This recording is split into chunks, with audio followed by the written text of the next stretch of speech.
Ami moni trop maman. Après c'est un rendez-vous na kutana na un restaurant et puis na ko kutena moi si maman. Et puis elle présenter non c'est ma fiancée. Hein maman, ta yo moko penza. Fiancée dans un jour. Ah maman, na habité Ernie babanda. Non comprendre. Même si mon nom c'est ma yo qui paie maman. Ah maman. Ayebi singa c'est ma fiancée, a finga a humilié nga liboso badu. Tu vois le banane. Ah maman. Fiancée. J'aime ça dans fiancée depuis journée. Maman comment la fiancée? Et bazo bala na kalaté. On dit que na kaba. Kana ik bangambote. Nandi na solana maman na ba. Nandi to zaka dai maman fiancée. Fiancée oya wapi boazuye wapi? C'est que babanda kala. Babandi kala. Pour jamais ko kutaka na mutu siko mariage mbama ko non? Dikamango za singa ndenga oluba. Denga na yebi James nandi to solana maman ne James ça na fiancée. Fiancé? Ah, nazo kama makasi. Fiancé?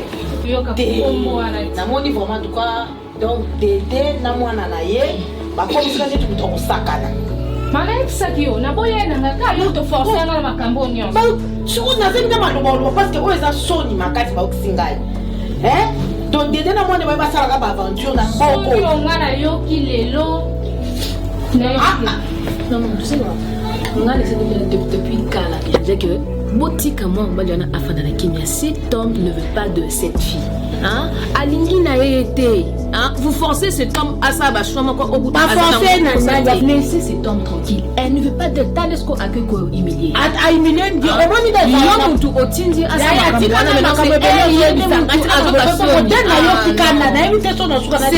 voulu maintenant. Tu as voulu. N'a voulu.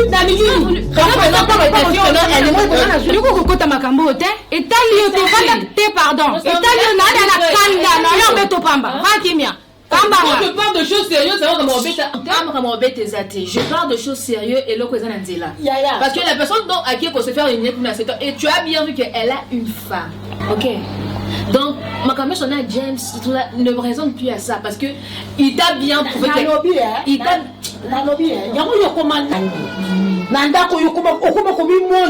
Mamie, moi je te fais Bonjour. Bonjour. Bonjour James. Comment?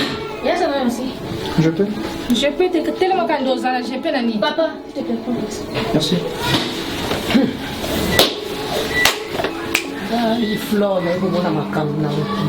Maman Fleur Boni. Moi, qui est papa? Qui aime ce que? Nezate pona makambo yo na yoki ki na yebi kutatelo ni na kulubate na yebi te makambo nini yo sali mwana ngai na zangi atadi kama kuluba na yebi te so na mama na yo et no leo ni na kuluba na yebi te James Ok déjà makambongo na yoki na vraiment na za déçu donc tu connais déjà au chat point na makambongo déjà donc inutile de continuer ngo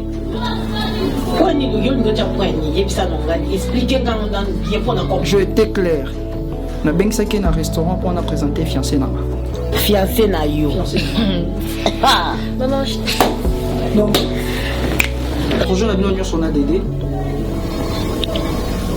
Tu as fait na. J'ai déjà une fiancée pour il faut na bala. Ah, bandela sous des ordres au asala qui lobby na restaurant. Des ordres ni ya sali. Il y a fait des ordres. Maman, que je respecte. Maman Flore. On est là qui fait dans autant au cabino. Naïbi, t'es ce qui n'a pas dit des naïbs. Ni au bino Roland de Pananga. Bosama,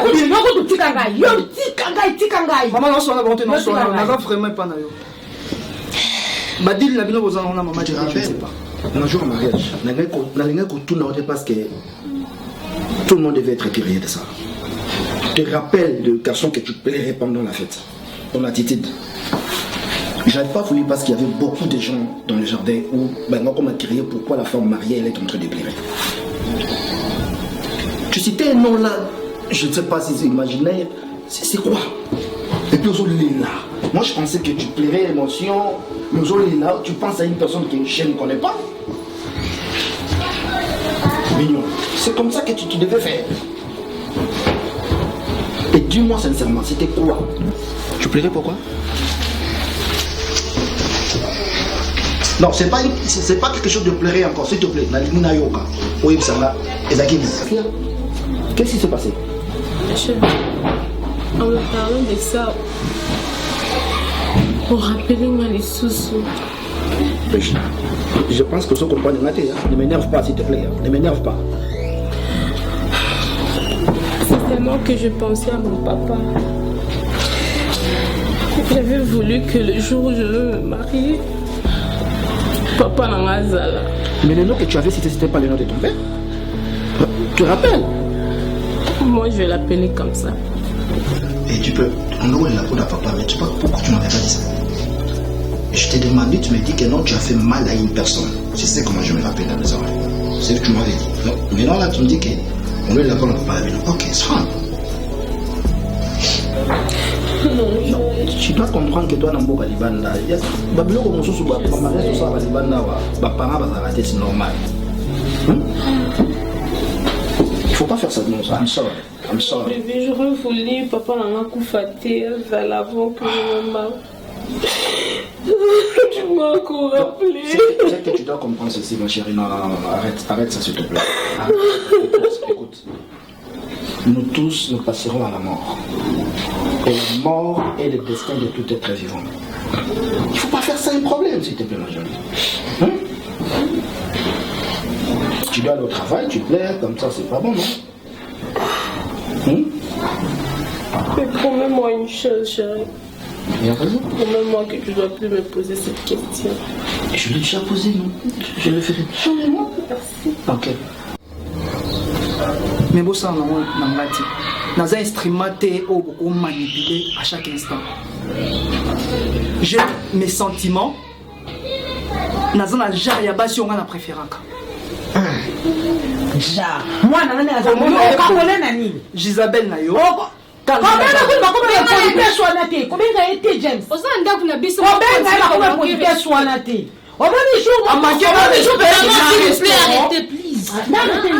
Hein?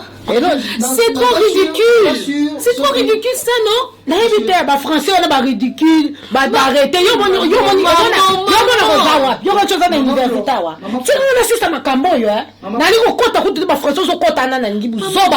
Vous pouvez arrêter ça? Papa, non. Si vous savez qui dit la maman Dédé, vous présentez une précieuse, peut-être. Désir parce que c'est une fille bien éduquée. Oh, 8 ans qu'on est éduquée, tu n'as évité. James, insolente. Je ne sais pas. On manque moi dans respect. Mais je vais répondre pour nani. Pour na bane ko batela yo. Pour zo bala moi nangai. Ya wana le ba yelo côté. O moni bino na mama na yo boko yeba ngai. Boko yeba na bomoni ngalo kwa zoba. Yo ko saka na bana ngate. O yo kasema éduqué. Na ndenge nini? Nani ebisio? Bien sûr. N'importe quoi sur toi. Na banda ki James. Yo que nga siko na miso mama na miso ndeko na yo, OK? Nga naza déjà na fiancé na nga o mona ki Sandra. Bientôt là na ko bala maman za la zoto te pardon, loba malembe no yo ka. Kasi to ngende na boya ngo attention na Simeon, je ressens plus rien. James. James. Toi que toi ndako na biso. Na okama vraiment moi no yo. Non saloni toi pas na biso. Na tona l'accès ko nga na osala. Toi pas na biso. Obi qu'il faut ça na maîtrise na vie. Oko ko yaka na ndako nango ko choko vai na kiti pour le baba nonsense zo lo bawana. Kaka choko wana nde bino bosala pe pa na biso. Wana lo la maman na. Boyo osala les commissions. Wana la maman na yo. OK. Oh Seigneur. On fait normalement mal éduqué. Il faut ça mal éduqué. Mal éduqué des ayo. C'est que t'es éduqué bien té. Son accord rectifié, azan mal éduqué te na Ndumba. Ndumba. On va tu sur ya. Eh, moi si on peut ça. Patience ça comme ce qu'on a souka. Au moins kuna ils na bala. Au moins ah, c'est chez nous. James. Élément. James. Tellement. Nous sommes dans salle n'anga kana comprendre moi si on a politesse na ndako na ngai. Wana na tolérer à côté.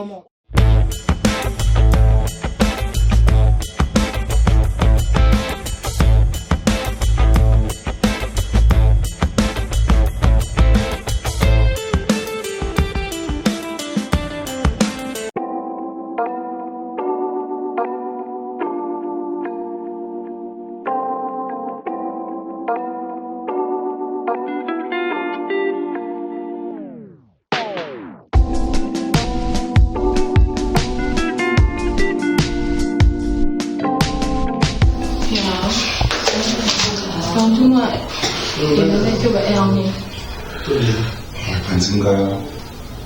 À 14h, je suis au boulot.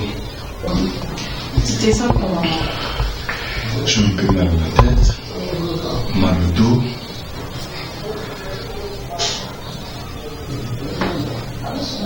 Et j'ai vraiment une très grande fatigue. Ok. T'as ok pour moi? Tu verrais qui est?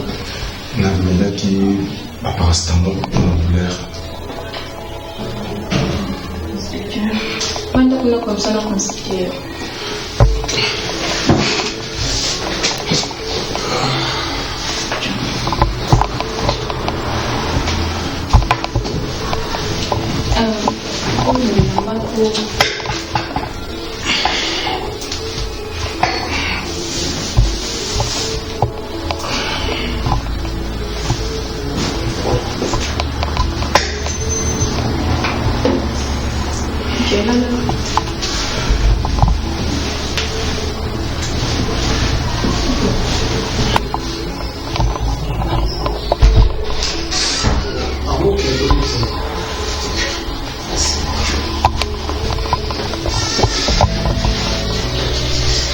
Respire. Respire.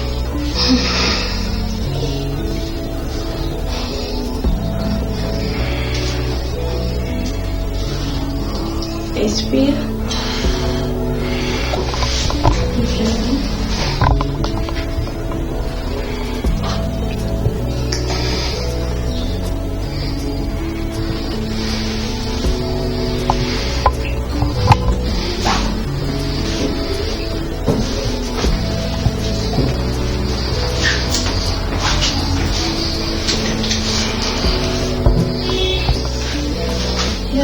Oyo banda.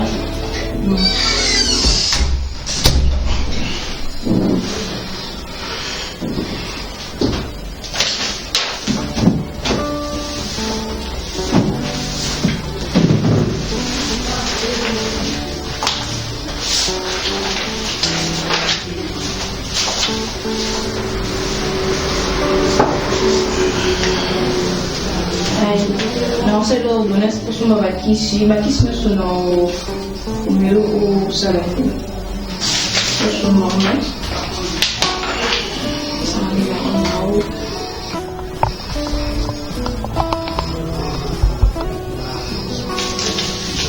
Pour présenter on a pharmacie na biso, ba peso bakice wana. Mais là on bakice wana régulièrement dit na pomelo ordonnance wana. Tant on me dit pourquoi. Dans 5 jours, aux gens après ma contrôle.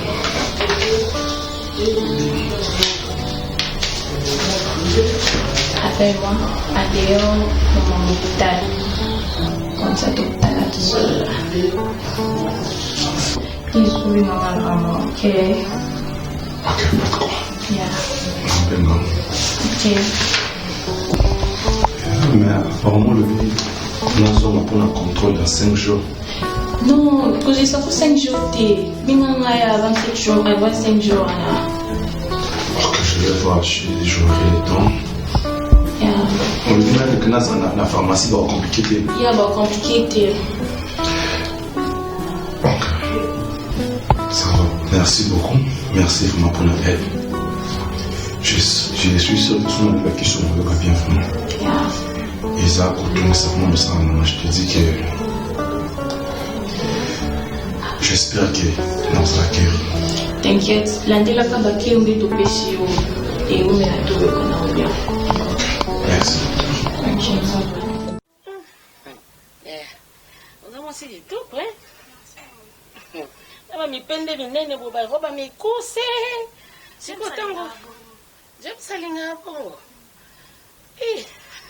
Opesa combien de kilos? Non, 4 kilos. Ouf. Nano balite. Nano potite. Non, 4 kilos. Tu as quel âge? 22 ans.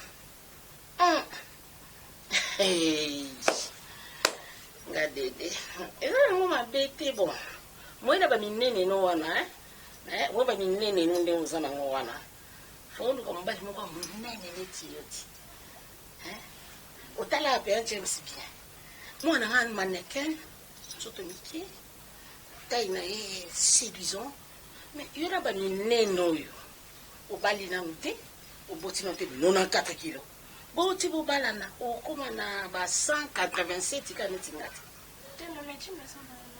Banda kala no kota kino gym bebe ke ba balo. Mama, you're wasting your nothing. You will done for nothing. Money James, as an fiancé. James a fiancé na yi.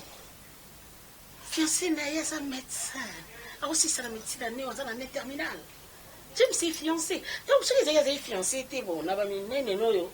Alinga continue na gym ngo ozo finira la ba kusena. Yo mona yo la na meta no ba kuseza te. Ba finira ba kusena. Bon ça.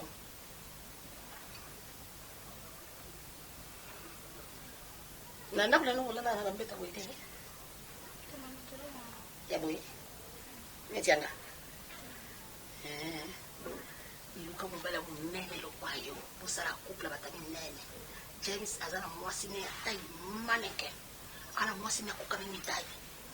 James akubalo te. You wasting your time for nothing. Autiko bala odi. Luka mwasi mbala tai na you. You munene boy. Aukino na bavendeza mwasi munene lokwa ngabo. Biso nto komwe kwa baninga.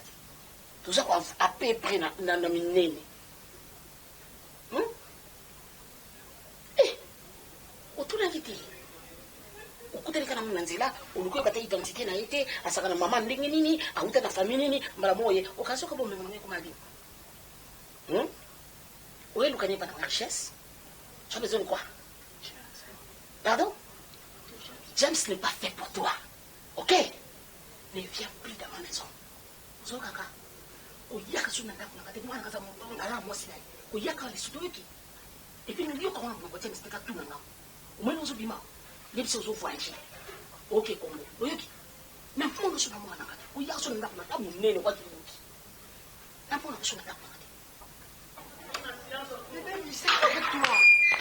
Sandra, c'est quoi? Maman t'a fait quoi? Sandra, je te parle, non? Baby, regarde-moi, c'est quoi avec toi? Maman Sani. Sandra, dis-moi, Maman Sani. Sandra, parle-moi, je suis là, du côté, non, parle-moi. Sandra.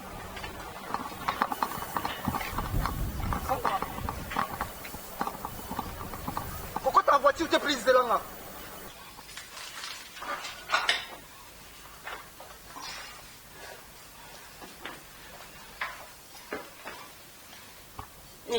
Qu'est-ce que tu as fait à ça? Non, c'est ça, maman. Qu'est-ce que tu as dit à Sandra, maman?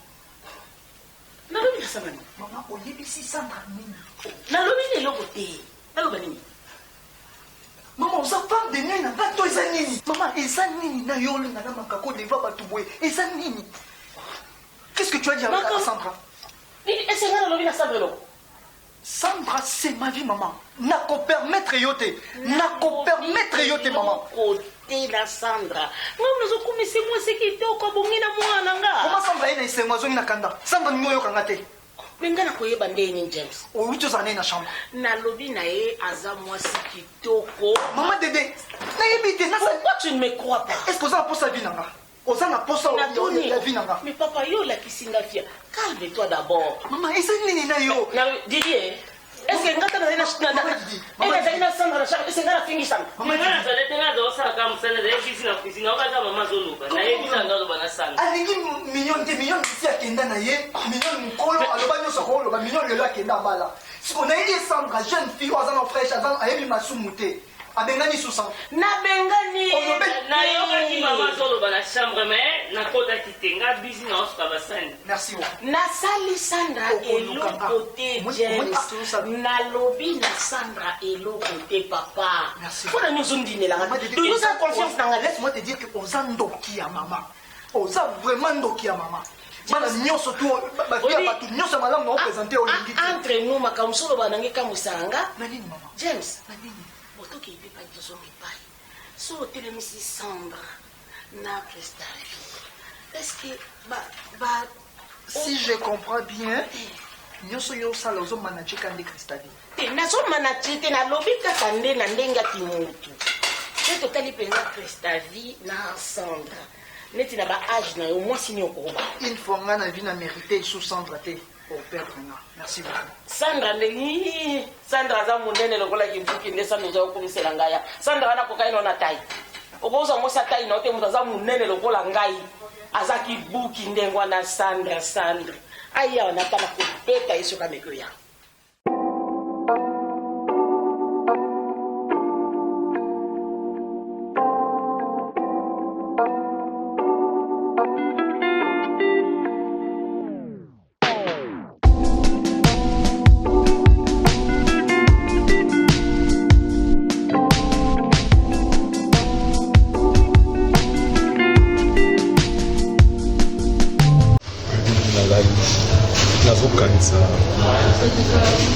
première fois que je suis à l'hôpital, une belle créature comme toi. Depuis la putain je ne sais quand j'ai perdu mes parents, ça fait toujours souci. Mais depuis que je t'ai raconté, vraiment, tout ça là, c'est moi la vie. Tout na nuance comment net na paradis dès na oloba nao aza na besoin teke na perdre yo nakondima operdre nuance sauf toi. Arrête de me flatter puis mon père m'a dit ozalaka bongo te na omoni na position na nga naza nango mona banzokokisa nanga bamaloba na si je peux te rassurer, la ligne pour la position dans le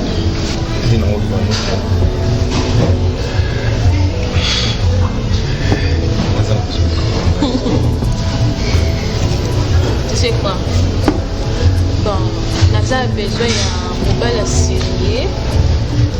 Ou Aza sérieux est capable de gérer ma vie sur la nalingi vraiment na kokwa solo nalingi mpona baaventure te osoki mpona nini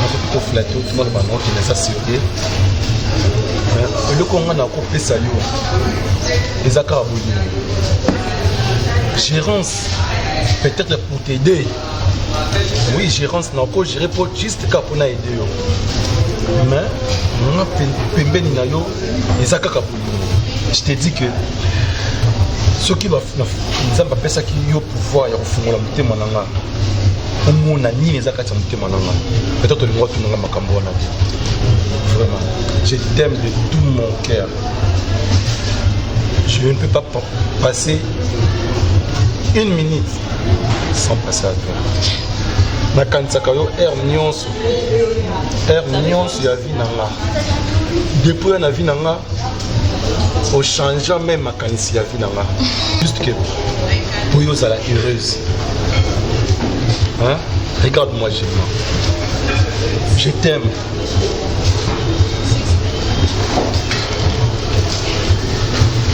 Tu as confiance en moi? Oh, j'ai confiance en toi, j'ai vraiment confiance en toi. Juste pas me laisser si tu as confiance en moi. Ok. Ferme les yeux. Ok. Ne touche pas, ferme les yeux. Yo, je vais fermer. Ferme les yeux. Je ne vais pas te regarder. Ok.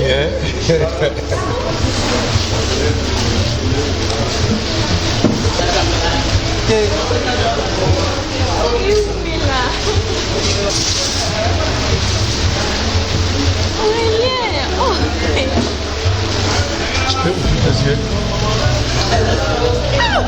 Mais non, non, non, non. C'est quoi? Non. Regarde-moi.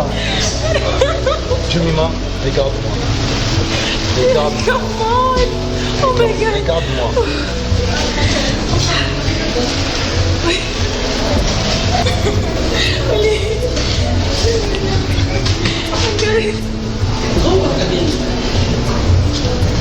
C'est quoi? Oh.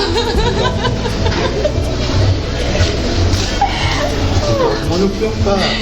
Ne pleure pas. Ne pleure pas. Ne pleure pas. Ne pleure pas. Ça, c'est juste. Je reste toujours là. Pour toi.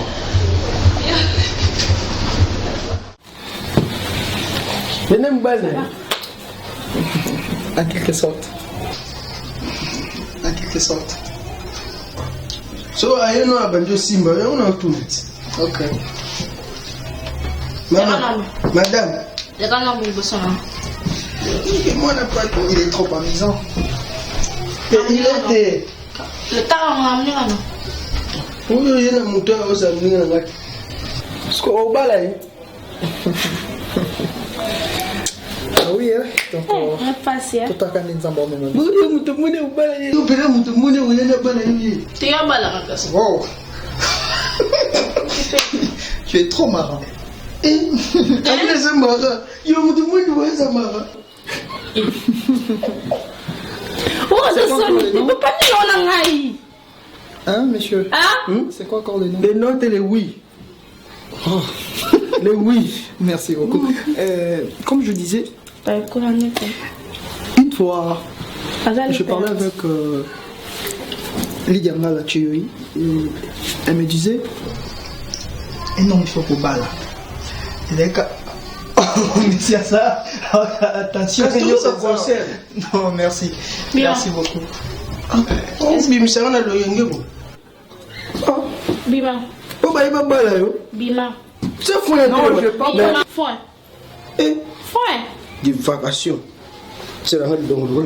Yo, mana vi non ko balate os voma moi se ofandi po bali po boti po wozo na les na foyer no ko cha mato no foyer batu kambanga na mninga note o bien na mninga note se respecter Yo, moi, vous en bani Sandra. Yo, moi, c'est toi. T'as pas le poulet. Ah, c'était parce que na lando te papa na ebi no ano perte perte maloba to na bisiko oyo kanokate mianda tunanga Monsieur Kilo, on a besoin de ce qu'il faut aller au je te dis. En fait, moi, il faut pas ça. C'est quoi? toi je sais qui c'est sérieux je sais qui c'est je sais ah mais qui ça rappelle sérieux bah qui ça rappelle le débat ouf papa yo tu sais vraiment Non, je suis né. Je oncle la bino ninga de robina.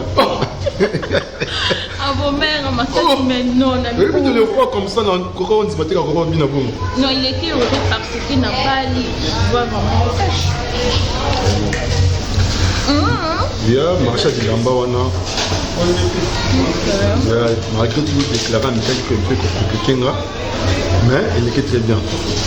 là c'est la benga qui Giovanni parce que là ba c'est parce que là sur nos babila vraiment bien té non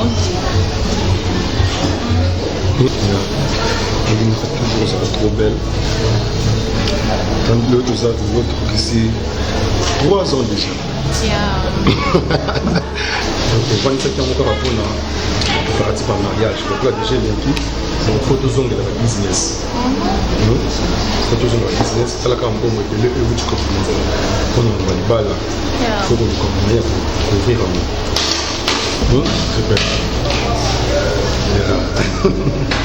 c'est vraiment on peut voir le bagage trouvé on va nous les annonces il y aura de ça. Et pendant que vous l'aventure, dans le chaque mois de mariage, ça va nous espérer que on va nous changer sans la tête. Yes. pas déjà mort Bon. Ouais. Je t'aime trop. Ouais, je t'aime vraiment. Et surtout, on va voir c'est moi. Nengue makamon les quatre très bien. J'aime trop. et je suis une fille Tu es déjà une femme mariée. Poste pas avec ça. Yes. Alors tu l'as déjà dans notre Facebook. Yes. Yes. oh Facebook. Facebook sur le gros publier la page nanga. Yes. Mais tu faut qu'on y ait marié. mais toi tu vas y publier. Non, je veux maintenant sur ça publier quelque chose, publier la page nanga. Yes. Yes. Tu sais que je suis moi pour moi. Tu es tout pour moi. Tu es ma force. Tu es ma raison de vivre. Donc quand on a business, je suis toujours ça là déjà. On a préféré petit comme ça. Bonsoir.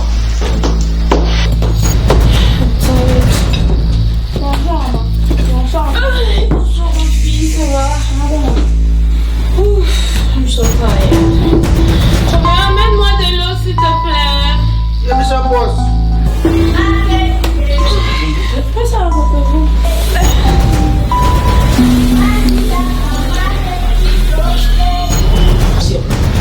C'est mieux, non? Comme si je vous laisse.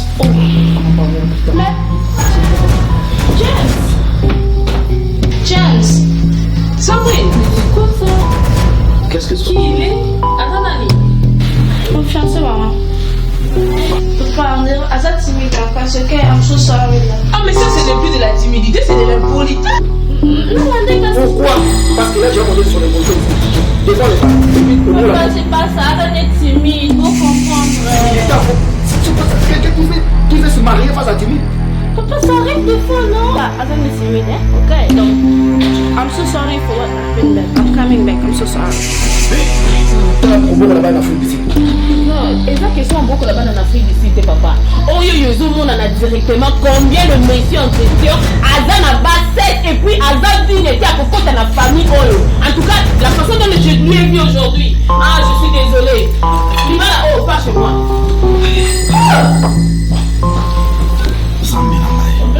Regarde-moi.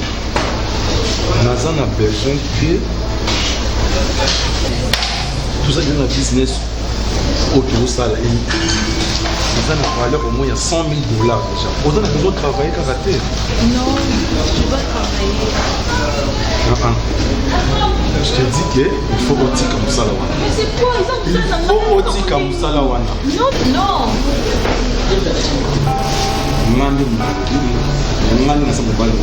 Je suis le mari, je suis le chef de la famille. On a décidé. Oui, mais mon père comme ça la tête. Moi, les filles n'ont pas de coups, ça la vie n'a pas eu. On les a vus dans on les a vus dans au sein de ma business déjà payé. Comme ça là on les a vus dans Mais on a des bases, pour ça, on a des bases.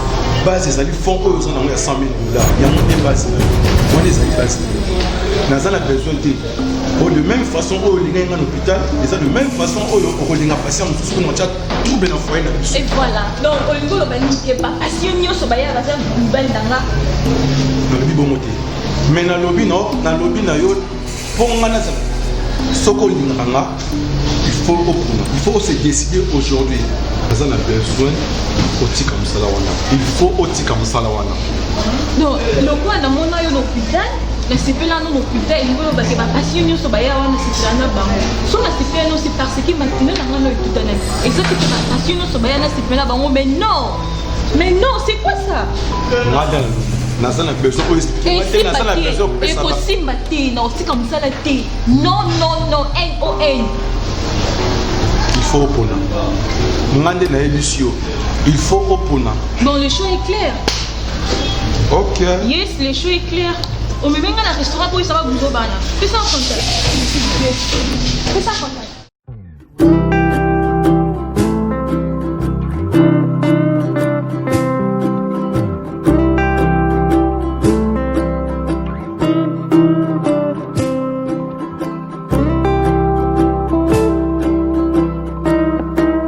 Le monsieur en question, oh, mais la kibiso awa, asa vraiment pour répondre à la critère oyo kenon biso, c'est-à-dire ngai na tata na yo, to lingate que ozala na relation na moi mobile wana parce que de un, comme tala eka kaboyezo la c'est qu'il ne pas sérieux vu donc na olingate que moi na nga lelo okende ko tomber na mobile moko o aza aventurier tout fait.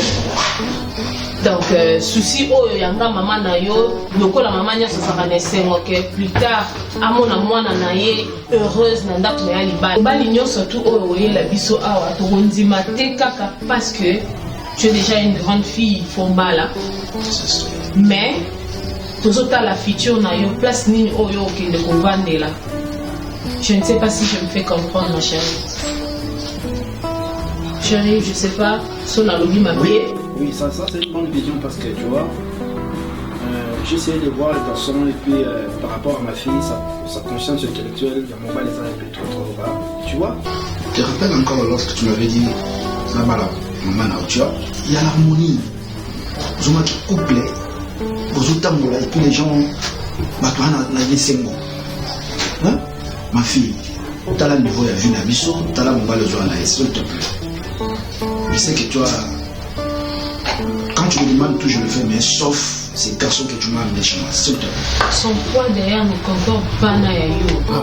Tu ne te vois pas, ma chérie. Mitala de fois quand tu revandes au Mitali, au tali niveau mobile, tu le vite que fois à l'ambon, tu fois à l'élément.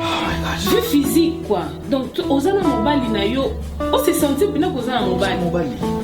Mobile ya moderne wana je te dis ma fille, soki le lo balani na ye, boboti bana mi balé. En bande de temps no ye na sima yo liboso. Ça c'est la réalité. Permettez-nous de te le dire s'il te plaît. Parce que nous t'aimons. Avec beaucoup de respect, tu peux l'appeler Sarah, non? Attends, ce qui veut dire qu'on a James ou comment? Papa, je suis vraiment désolée. J'aime James. Et maman, tout le temps, on le dit que tant que tu as un ami balai, je ne sais pas comment. Maman, tout le temps, South Africa, on a quoi ta gym, on n'a pas comment commenter en Thaïlande. Je sais que pour nous, et d'ailleurs, papa, ça l'a rappelé, peut-être on a maman, on a kala. Azalaki botaye pas aller moquer et à faire à mesure à ça à l'aise moi c'est naïf je sais pas comment mon papa a 8 ans donc c'est la même chose avec James donc je sais pas donc maman se voyait bizarrement chez moi je suis ton père tu dois accepter ce que moi je te dis je suis homme et je connais les hommes James a un point à yoter tu es d'accord avec moi? Là, vraiment, je suis désolée. Sandrine, tu dois être focalisé sur tes études. Oublie un peu ma James, s'il te plaît. Papa, on a des projets ensemble. Et un projet en pesant pour ça intérêt bien qu'on en a payé. Je suis le chef dans cette maison. Et je n'accepterai pas ces garçons venir dans ma maison. Je crois que là, tu es d'accord avec moi. Ce n'est pas à négocier. Mignon, Nazala, je ne vais pas entendre que ces garçons-là ne marquent dans ma maison. Je ne vais pas attendre cela. Merci, papa. Papa, écoute-moi bien. Pour Yoba, la maman Mignon, les locaux de Balaï. Et c'est là qu'est négociation. Quelle négociation tu veux demander? Papa, tu fais la question de c'est moi qui t'ai aidé au bal la maman Mignon. Parce que tu n'avais pas voulu au Balaï. Tu te rappelles? Je te rappelle. Et maintenant, tu voulais dire quoi par là? Ce que je veux dire, hein, que James a dit boboyer, moi, je l'aime. Sandra, et que changer le roté. Sandra, arrête. S'il te plaît. Sandra, il ne faut pas créer des autres. Non, créer des autres. Faut pas non créer des autres. Et ça simple pour comprendre. Mais non, James, je ne me retrouve pas dans cette maison. Sandra, c'est comme ça que tu me parles. Allez. Excuse-moi, chérie. Sandrine. Chérie. Tu as réfléchi. C'est comme ça que tu as appris à ta fille de me parler, c'est ça? Non, il faut pas. C'est même pas ça. Bozo Zobelangaï. Moi, mon Dieu, ayo kakaba parent. Hein? Et pas ton monde, non, ça qui est. Allez. Keep quiet.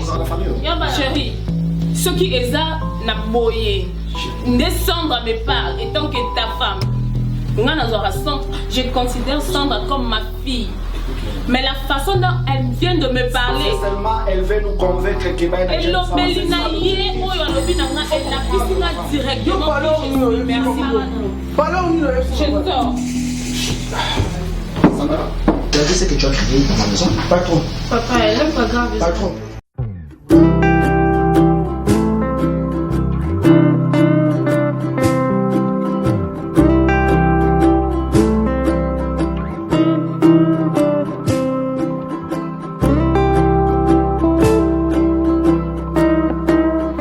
Papa, ces jours-là, na boyaki koloba parce que na boyaki na bima oh Sandra is impoli parce que maman mignon as a stepmother nanga and all that shit. I don't want it.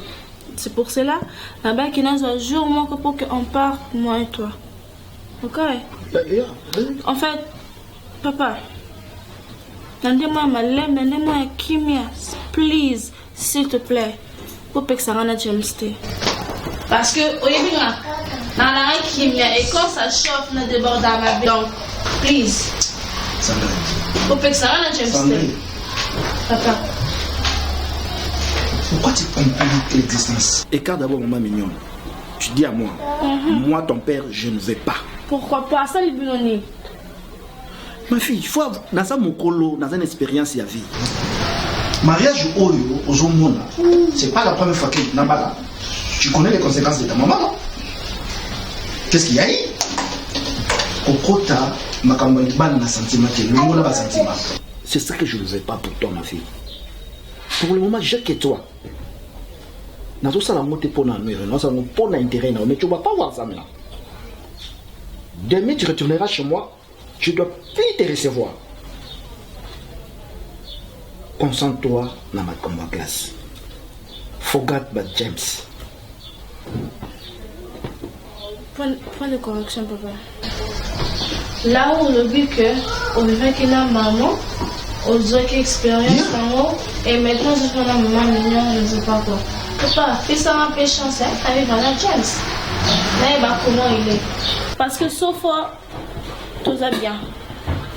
Parce que je ne sais pas, on a invité à Salavino Nini, et là on y a un bon à James Oyo, et zo pété bino ba tête, bon vous allez la tête. Ah ça les bino Nini, papa. Ah le voilà comme ça, toi tu réfléchis plus qu'elle. Papa la paresse quoi? Moi quand je marche avec mes amis, on se va le bac, on se va te bien la question, on va faire son le yeng et le yeng azami nini. Mais tant on va faire dans la bac on est sur la parence franc. Pour accorder seulement une chance. Croissance d'Aoda James, heureusement que c'est quelqu'un, et puis son impolitesse, la façon, tu te rappelles, tant à côté d'un homme. C'est pas de la sorte, tu peux pas m'amener les hommes comme ça, ma fille. Papa? Je t'écoute, ma fille. Poisson, c'est l'autre, parce que c'est pas un petit zèbre que la Oliane est en plein. C'est un peu ça. Papa, poser une question encore. Et l'autre bobo, il a James, c'est ça le donné. Je n'ai pas mignon. Son niveau d'études. Papa, comment nous avons débat, famille bon temps, nous sommes un peu dans temps, dans ces classes, dans ces moments, nous avons demandé la main. Maintenant, je te demande ceci, les balles avant nous avons pesé ça la main. Dans là, on n'a pas pas d'aller. Attention, nous avons des papa, tout bas, c'est tout. Sandri, c'est à moi que tu parles comme ça. Papa, c'est simple. Le problème est simple. Donc c'est comme si on met James, on me met là, tu dois choisir James et tu pars. Ah, papa, c'est pas un problème. Ma fille, mais ta tête ne fonctionne plus. Papa, non, ça la veut parce qu'au bal, les gens ont ma mignonne et tout va bien. Et maintenant, pour la bonne heure, maman. Classe, les beaux maman. C'est ça que. Papa, c'est ça le problème, c'est ça dans la classe, c'est ça le problème. Regardez l'année la bille non il faut qu'à mon bal il faut bosser non allez la bille se faut moi c'est pour bosser Sandrine, je dis ceci, je répète encore, je ne vais pas voir ces garçons dans ma maison, je ne vais pas ça. Je veux ma tête. Arrête, tu veux dire quoi? Je veux ma tête. Est-ce que tu peux quitter ici, s'il te plaît? Quitte. Je peux te voir, c'est grave. Vas-y. Merci. Il ne m'a même pas dans ces bêtises comme ça, tu as mis des gens dans ma maison. C'est quoi ça?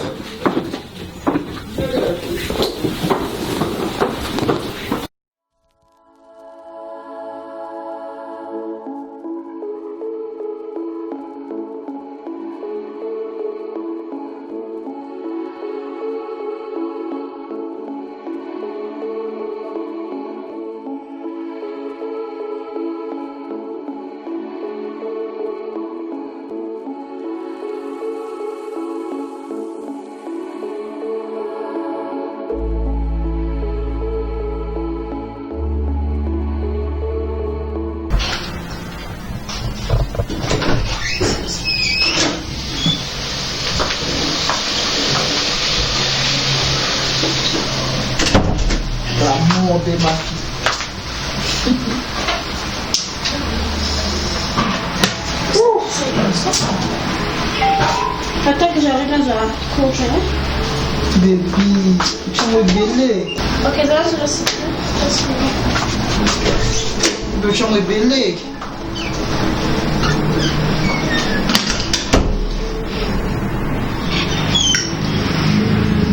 Vas-y, où te pieds en bas la petite parce que tu traînes. Sorry, je vais couper. Ne prends pas. Viens, mais qu'est-ce qu'il va faire? Je trouve pas bébé. Maman, je suis que ce soit.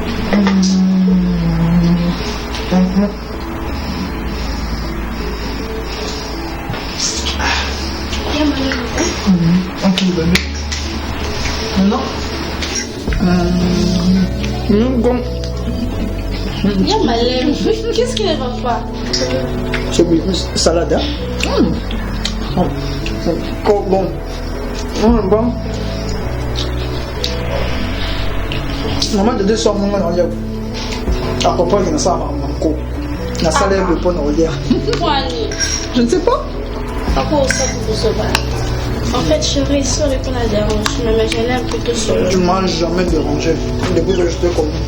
Ok. Pas de problème. Non, tout n'est pas les jours là qu'il faut. Tout n'est pas présenté aux parents de nous qui m'aident.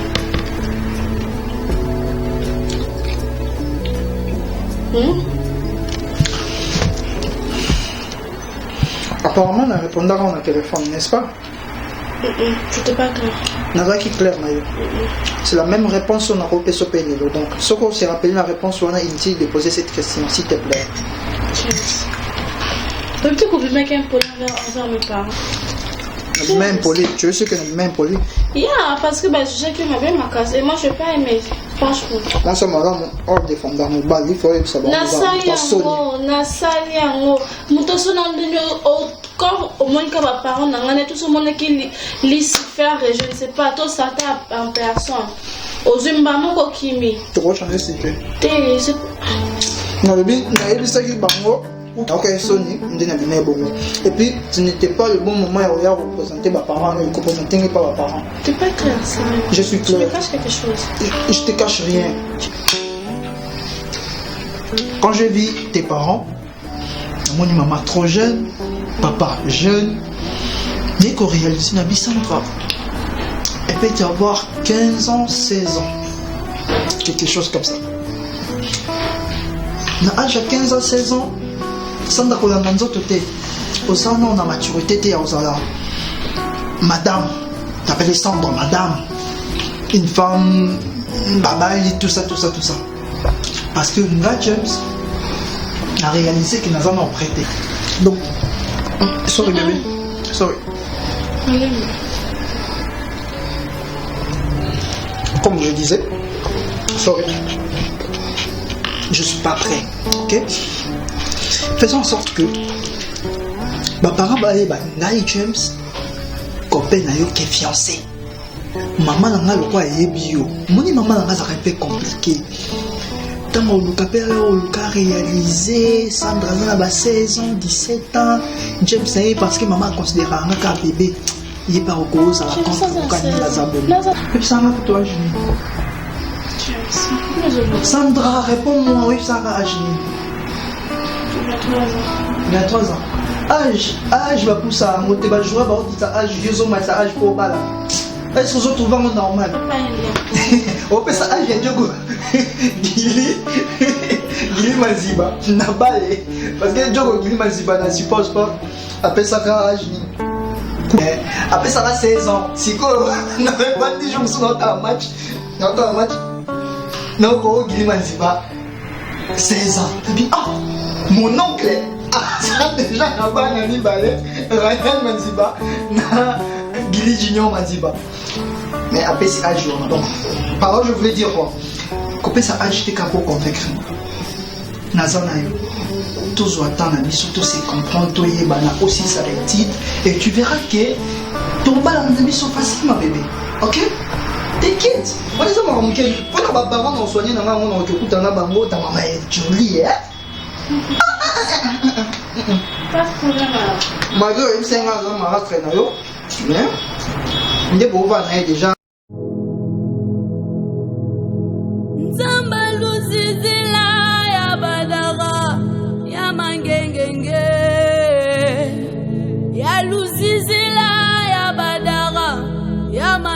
likenge omelanga bamoto napelisa na vie sipelanga mabulo yo natimola timola timola timola timola